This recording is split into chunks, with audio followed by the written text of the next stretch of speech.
Donc, chers téléspectateurs, dans le monde, la pandémie du coronavirus a provoqué une crise économique brutale, arrêt du commerce international, confinement, investissement massif et ainsi de suite. Saleh Hamid va vous montrer comment cette pandémie a eu un impact négatif sur l'économie mondiale.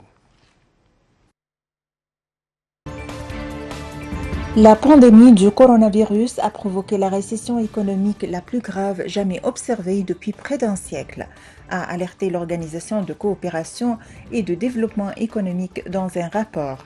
C'est notamment dans la zone euro que le recul devrait être le plus important. Le monde entier subit de plein fouet les conséquences économiques des mesures prises pour lutter contre le Covid-19. En France, par exemple, où un confinement strict de plus de 2 mois a été mis en place, la dette devrait atteindre 120% du PIB contre 98% l'an dernier.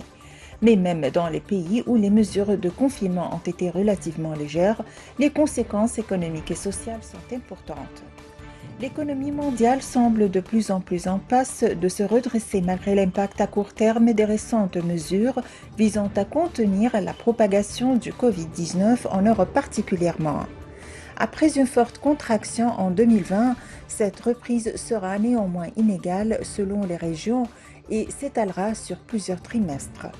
Les récentes percées dans le développement de plusieurs vaccins contre le coronavirus ont fait naître beaucoup d'espoir, même si des incertitudes subsistent quant à la logistique complexe de leur fabrication, leur transport et leur livraison dans le monde.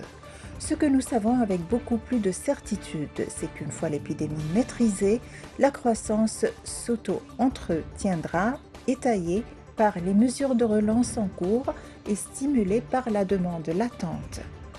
Après une pause estivale, le virus est revenu en force en Europe et aux États-Unis. La forte augmentation des cas de Covid-19 et des hospitalisations a déclenché de nouvelles mesures de confinement, ce qui a eu un impact négatif sur l'activité économique. Toutefois, les bons résultats des essais sur plusieurs vaccins renforcent le scénario de base d'une percée médicale au début de l'année, suite aux premières annonces selon lesquelles les vaccins déployés par Pfizer, BioNTech, Moderna et AstraZeneca, l'Université d'Oxford, auraient des taux d'efficacité élevés. L'on peut espérer un ou plusieurs vaccins probablement validés d'ici janvier.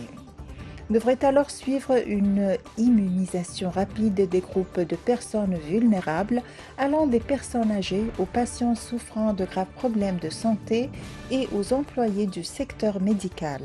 Une campagne de vaccination plus large pourrait alors commencer dès le deuxième trimestre 2021.